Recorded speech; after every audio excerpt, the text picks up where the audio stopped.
Hey guys, so today I'm going to be sharing with you another huge fail that I had.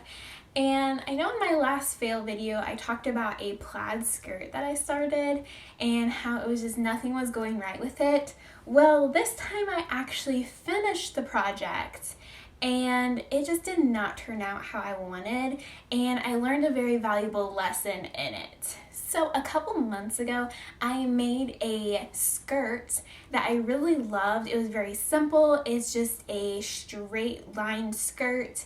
It's a little bit wider at the hips and kind of all the way up to the waist so I can get it over my hips, and then there's a little drawstring to make it fit in the waist since it is a little bit bigger. And I took the idea of my skirt and I tried to change it into shorts. And I've seen crocheted shorts a lot on Pinterest and I think they are so adorable. So I thought I would try my hand at it and see if I can make a pair of crocheted shorts. Now I did finish them. They are comfortable to wear, but they don't look quite right.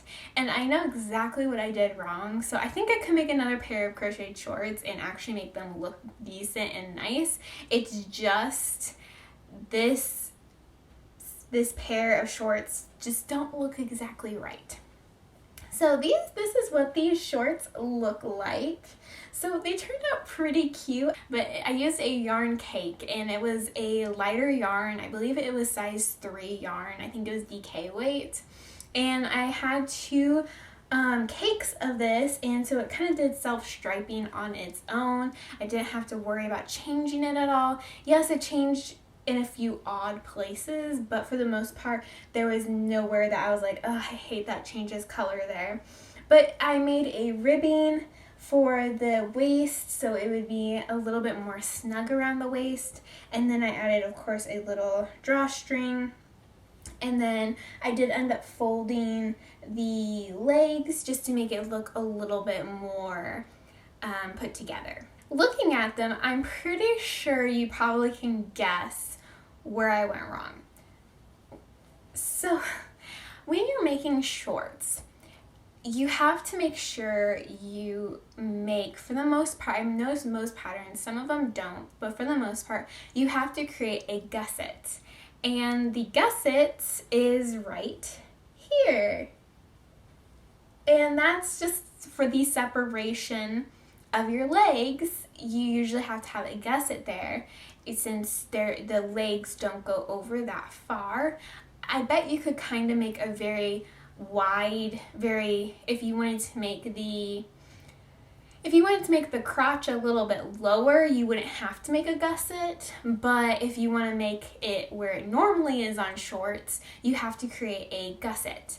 So I thought I did great whenever I first started the gusset part, but later did I realize when I was working on the legs, I did not do it very well. So when you make the gusset, this is what I learned, and if you're wanting to make a pair of shorts, I am giving you this wisdom. So basically, when you make the gusset and you try it on, you're thinking, this fits great, this is gonna work out. But I did not take into account that I would be working around the leg, which will make the gusset grow. So the gusset ends up being way bigger than you wanted it to be, which causes a little bit of bunching because there is just too much material in that area and it has nowhere to go because it's so bunched up against your leg. It can add some bunching, especially on the front of your shorts.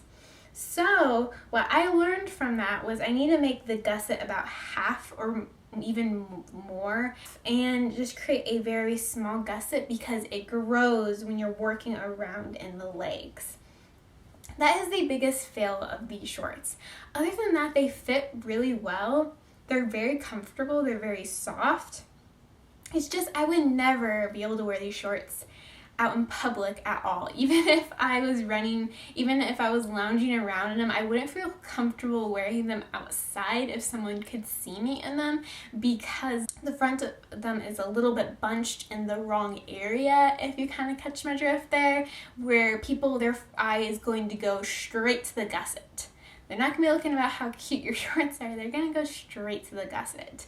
And I actually have a picture of me in these shorts, and I don't know if I'm gonna post it on Instagram or not, but I actually had to pose a certain way so nobody's eyes would go straight to the gusset, because I wanted to show them off because they really are cute, but I kind of had to do a side view because if you look at them straight on, they just look a little bunched and a little bit odd.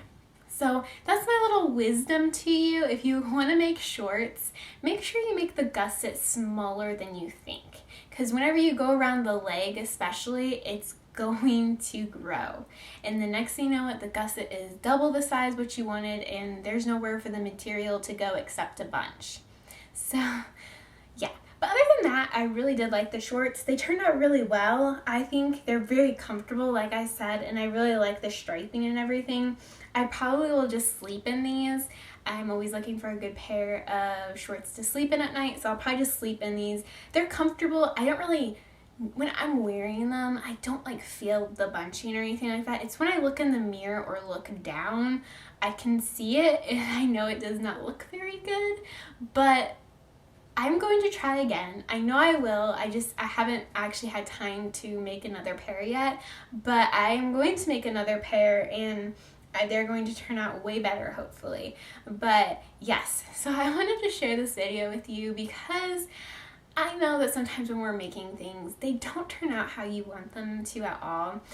I want to share this one especially with you guys because I actually did finish it, and I'm a little disappointed because, whenever you make a project, you spend a lot of time on it, and sometimes it's a little bit disappointing when it doesn't turn out exactly like you want it.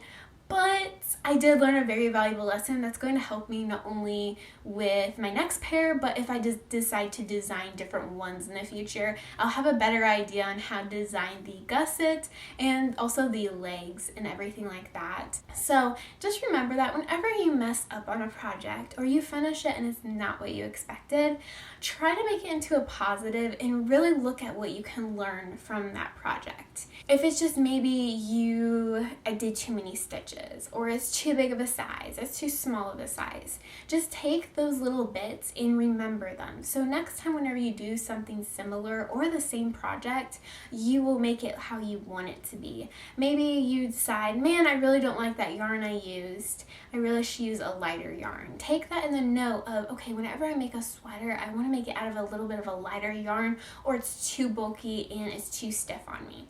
Just try to turn it into a positive instead of just being super disappointed and just feeling kind of like a fail.